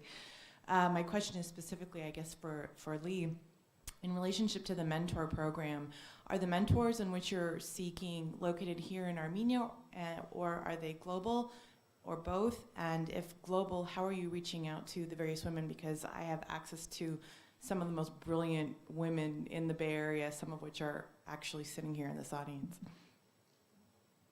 So far, the program has been based here, but the point you raised opens up a very interesting possibility for the future. Maybe Skype-based mentoring, for instance, is something that we could all look at down the road if you have, especially if you're willing to volunteer yourself and you have friends and other people who might be interested. This really could open up some new possibilities. Yeah, no, that sounds great. Thank you.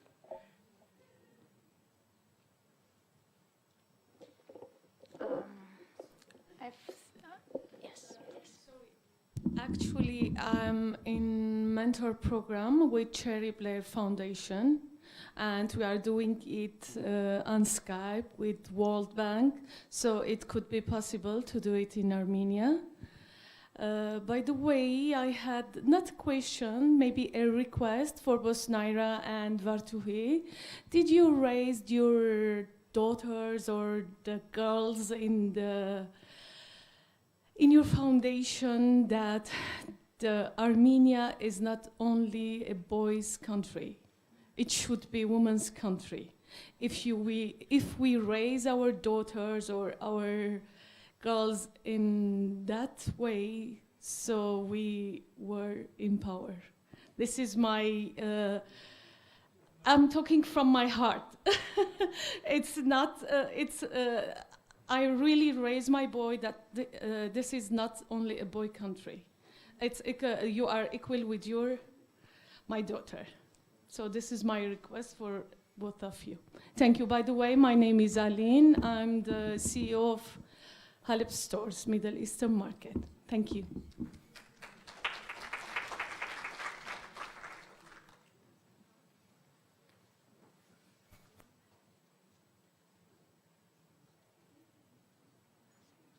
I will, maybe answer from my personal experience. I have a boy and a girl, and my 1.5-year-old girl is already showing her 3.5-year-old brother that it's her territory.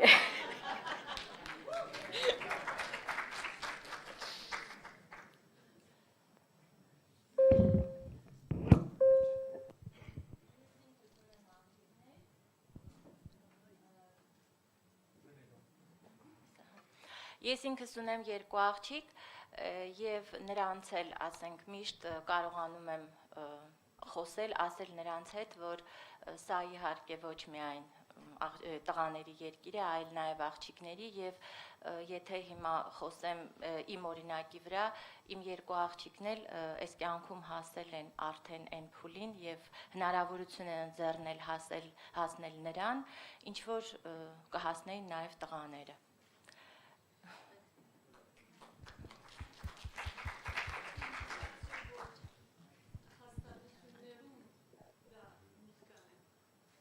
Ինչպես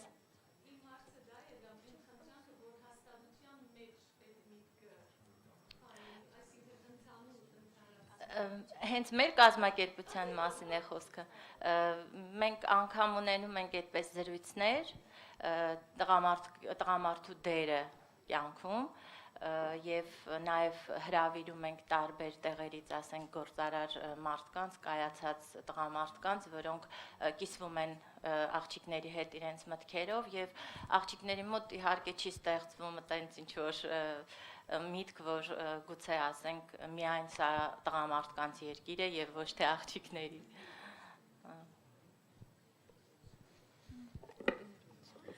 Մի փոքրիկ բան էլ ավելացնեմ, մեր հաստատության աղջիկների համար կարծում եմ, որ ովքեր ճանաչում են մեր հաստատության ղեկավարին կփաստեն, որ իրենից լավ օրինակ մեր աղջիկներին, որ կինը կարող է մեծ հաջողությունների հասնել ամբողջ աշխարհում եւ նաեւ Հայաստանում, նույնիսկ լինելով մայրապետ, կարծում եմ դրանից մեծ օրինակ մեր աղջիկները չեն կարող ունենալ որևէ տեղ։ Շնորհակալություն։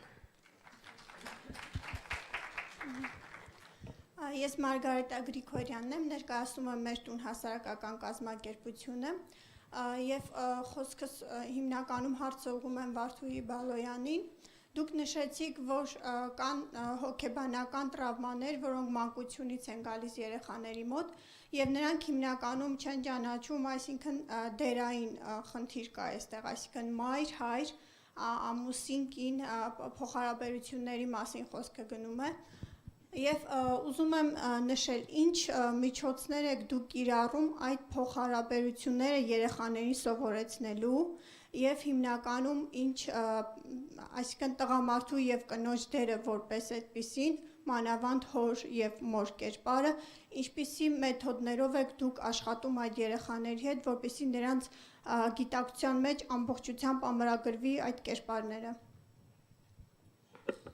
Շնորհակալություն հարցի համար։ Կան երեխաներ, որոնք մասամբ ունեն այդ օրինակը, որովհետև հաստատությունում են ոչ թե որովհետև չկան ծնողներ, այլ սոցիալական խնդիրներից ելնելով, նրանց մոտ ավելի հեշտ է, որովհետև լավ թե վատ ունեն որոշակի մոդել։ Մյուս դեպքում, եթե խնդիրները շատ լուրջ են, երեխաները հատուկ հոգեբանական աջակցություն ստանում են արդեն մասնագետների կողմից, ես այդ առումով մասնագետ չեմ, որ նշեմ, բայց երեխաների հետ շատ խրախուսվում է նաև զրույցը աշխատողների հետ, ովքեր ունեն ընտանիքներ, աշխատողներն ընտանիքներով հաճախ են մասնակցում տարբեր միջոցառումների եւ երեխաները ընդգրկվում են այդ միջոցառումներին եւ ժամանակներ են լինում, երբ որ տարբեր առիթներով երեխան որոշ ժամանակ անցկացնում է որևէ աշխատակցի ընտանիքում, տեսնելով կին, ամուսին հարաբերություններ, ծնող երեխա հարաբերություններ եւ ասեմ, որ մենք ժամանակին ես ինքը շատ երիտասարդ եմ սկսել աշխատել եւ իմ հասակակից աղջիկների հետ երբեմն զրուցել ենք նաեւ, որ եթե ձեզ այս բանը արգելում են, հավատացեք, ընտանիքում նույնպես հայրը կարող է արգելել, ընտանիքում հայրը ավելի շատ կարող է արգելել,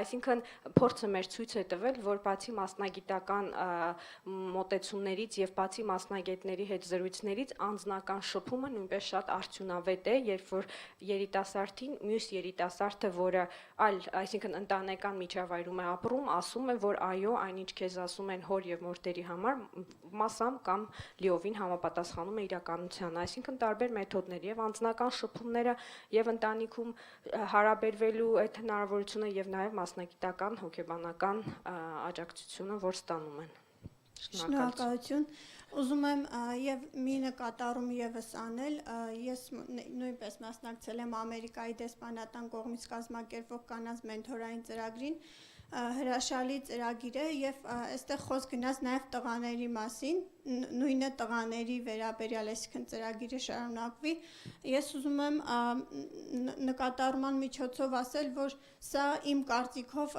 հստակ կարծրատիպային խնդիր է եւ տղաների մոտ, այսինքն դերային բաշխվածությունը յուրաքանչյուր մշակույթի մեջ, յուրաքանչյուր հասարակության մեջ տարբեր է։ Թե անկախ նրանից մեր մեջ ինչ գիտակցություն է մտած եւ ինչ կարծրատիպեր են, այսինքն տղամարդու դերը որն է, կնոջ դերը որն է, այսինքն մենք ուղղակի պետք է կոտրենք կարծրատիպը, մտածողությունը մեր մեջ անենք, որ կինը միայն սա չպիտի անի կամ տղամարդը միայն սա չպիտի անի, այսինքն հավասարությունը պետք է լինի մտածելակերպի մեջ եւ նմանատիպ սեմինարները իմ կարծիքով խրախուսել են եւ կարծում եմ, որ կարելի է այստեղ նաեւ ընդգրկել տղամարդկանց եւ ոչ միայն կանանց։ Շնորհակալություն։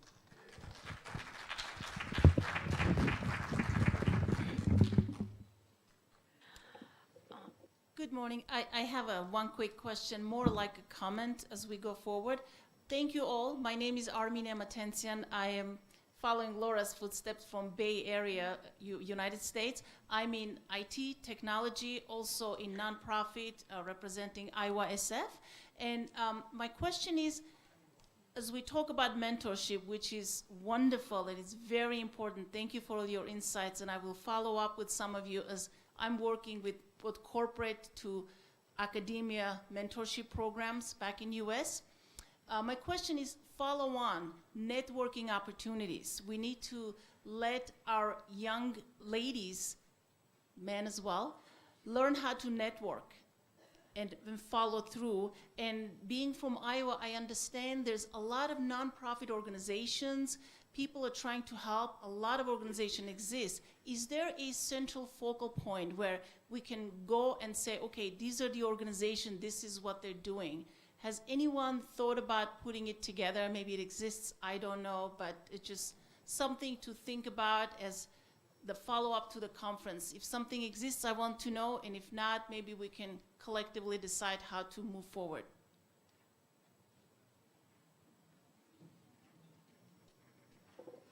Well, if everybody, okay. There's a lot of As, organizations, right? Do you understand what I'm saying? Yes, that's true, and I would probably say that as coordinator of the this is exactly what we can follow up right here, because where everybody's gathered. And speaking about particular programs in the women's mentoring program that AUA coordinates with the United States Embassy, we try. This is what we do. We instill this understanding in our young girls and our students that it's not one time, it's not just 1 year program, but actually something you invest, something that will help you, to invest in your life. And this networking, that we put stress, we put importance on that, so that they continue their networking not only with their own mentors, but also other mentors and the mentees, for which we organize events and meetings. And thank you for raising this. We can definitely discuss. And as a follow-up to your follow-up question, I would like to invite everybody to the coffee break, where actually the networking can happen on practice. And thank you. If there are no any questions, so we will have a coffee break now in the hall next to the. Yes, before Hilda has a question. Thank you.